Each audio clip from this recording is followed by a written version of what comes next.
Welcome to UK News Times. My name is John Z. Coover. Let's check the latest news headline. Iran, Russia, Turkey to discuss Syria situation. IRGC shoots Iran's first military satellite into orbit. China slams Australia for copying US and blaming Beijing for pandemic. US blacks, Hispanics hardest hit by coronavirus-related job losses study. CDC, second coronavirus outbreak in US in winter could be even more difficult. Iran urges foreign forces to leave after naval incident. That was the headline. We now move on to the news in detail.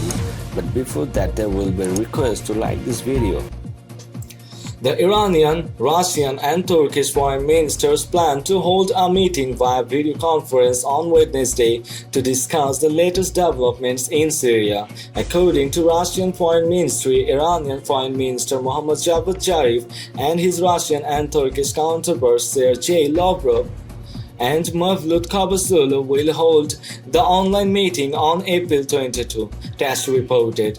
We confirm that trilateral ministerial Astana peace talk on Syria will be held on April 22 via video conference, the ministry said.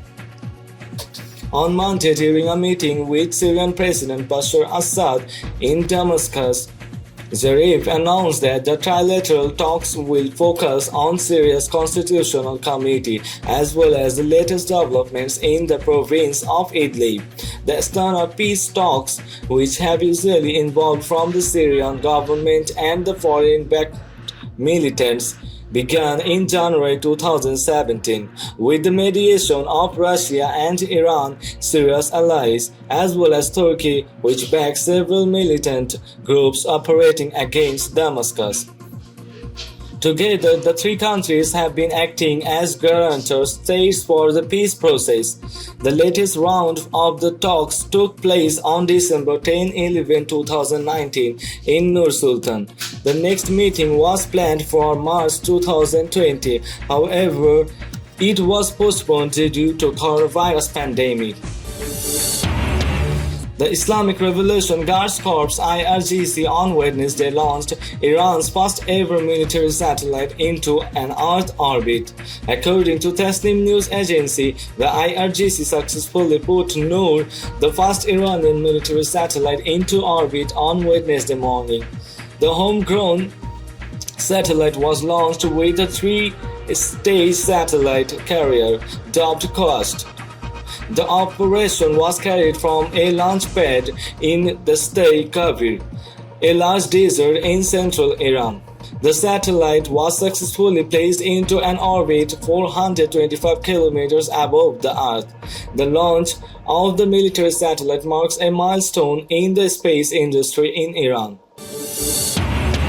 China has censured Australia for copying the United States and attempting to frame Beijing as the party responsible for the coronavirus pandemic. According to Press TV, China's embassy in Canberra said Australian officials were parroting US President Donald Trump and other high-level American officials, blaming China for the pandemic. It is well known that recently some people in the US, including high-level officials, have been spreading anti-China information virus. A statement from the Chinese embassy said late on Tuesday.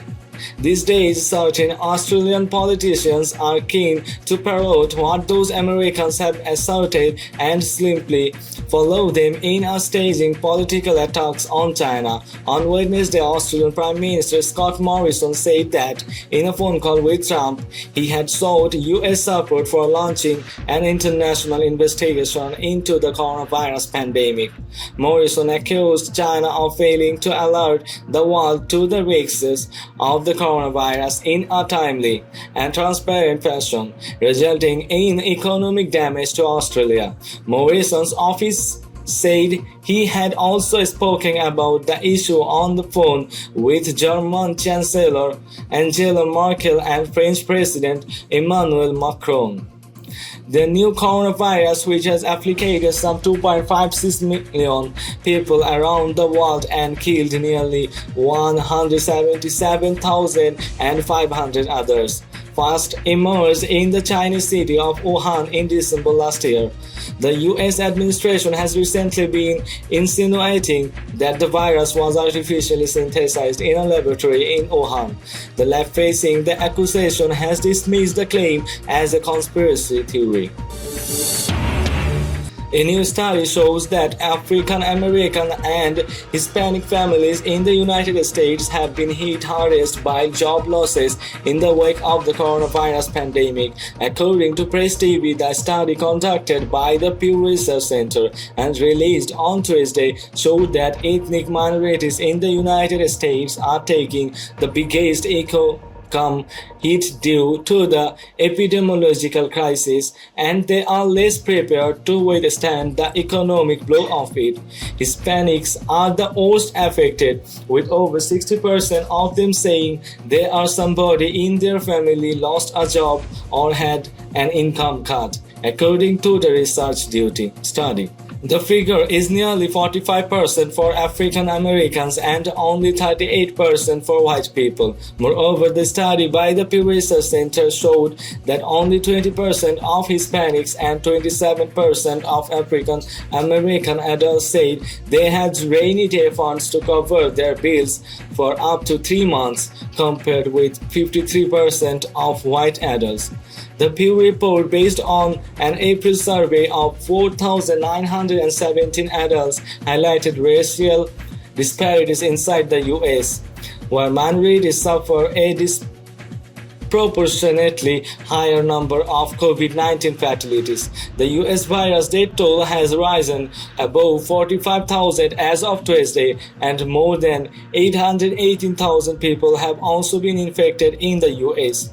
The White House has been seeking to deflect criticism of its own sluggish response to the COVID-19 crisis by putting too much emphasis on the virus's likely origins in China, with US President Donald Trump and other American officials, including Secretary of State Mike Pompeo, referring to the coronavirus as the Chinese virus. U.S. Centers for Disease Control and Prevention (CDC) has warned that a second outbreak of the coronavirus in winter could be even more difficult. There's a possibility that the assault of the virus on our nation next winter will actually be even more difficult than the one we just went through, CDC head Robert Redfield said in an interview with the Washington Post. He said that a second outbreak coincides with the annual bout of winter flu, meaning that health services across the United States become even more overwhelmed. We are going to have the flu epidemic and the coronavirus epidemic at the same time, he told the newspaper. US hospitals are already struggling to cope with the increasing number of infected people with the coronavirus, which has so far affected over 819,000 and killed more than 45,000 across the country. They have become overstretched for resources and are now facing serious shortages of ventilator, test kits, and personal protective equipment. Redfield went on to state that if the flu and the coronavirus had hit the country at the same time during the first outbreak, it could have been really difficult in terms of health capacity. President Donald Trump has been criticized for his administration's slow response to the coronavirus crisis. Iran has told foreign forces who maintain an illegitimate presence in the region to leave it and avoid provoking the Islamic Republic's warning. According to Press TV, Foreign Ministry spokesman Saeed Abbas Mousavi said Monday, as stated by the Islamic Revolution Guards Corps (IRGC), we firstly call on the foreign forces who are present in the region illegitimately to end their presence here.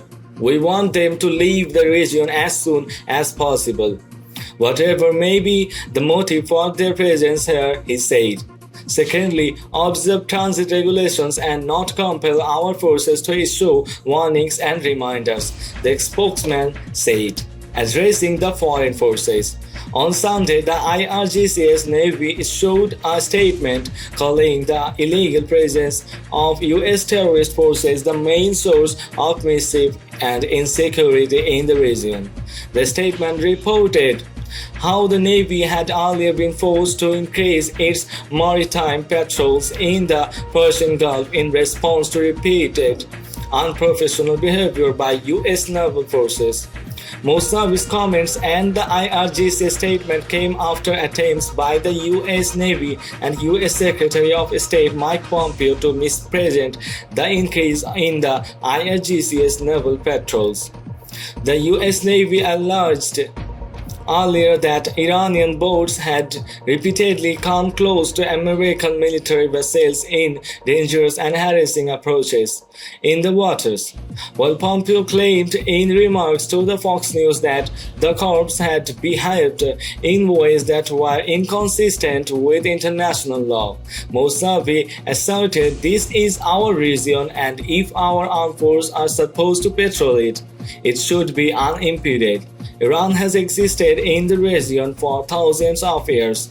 The security of the region is provided by the Islamic Republic and the regional countries," he added.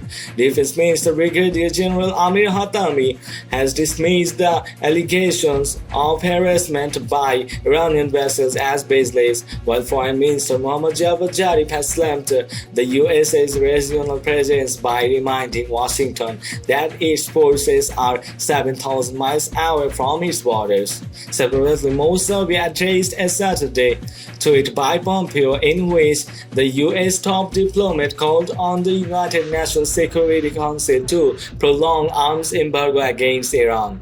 The embargo will be lifted in October 2020 in line with the Security Council Resolution 2231 that endorsed a 2015 international nuclear agreement between Iran and other countries.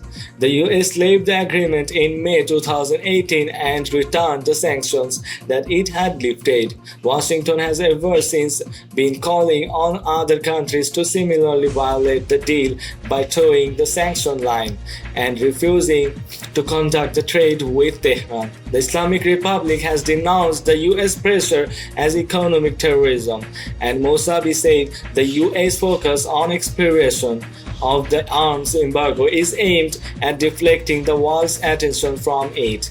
He advised Washington to rather stop its frenzied and voracious arms sales to the regional countries instead of concerning itself with Tehran's situation.